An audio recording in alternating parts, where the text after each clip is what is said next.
ನಮಸ್ಕಾರ. ತಾರೀಕು 9/8/2025 ಸುಮ್ಮಣ ಗ್ರಾಮದ ಕಬ್ಬು ವೀಕ್ಷಣೆ ಮಾಡಕ್ಕೆ ಬಂದಿದ್ದು.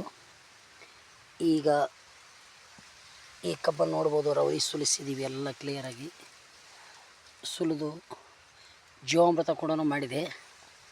ಗ್ರೋನೈಟ್ರಸ್ ಪೆಡಲ್ 90 ಸ್ಪ್ರೇ ಮಾಡಿದೆ.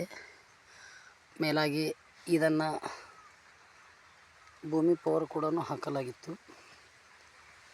ಈ ಥರ ರವದಿ ಇದು ಮಾಡಿಕೊಂಡು ಅದೇ ಈ ಕಬ್ಬು ನೋಡ್ಬೋದು ಎಷ್ಟು ಇವಾಗ ಗಣಿಕೆ 1 2 3 4 7 8 9 10 ಸರಾಸರಿ 9 1 ಎಕರೆ ಕಬ್ಬು ನೋಡ್ಬೋದು.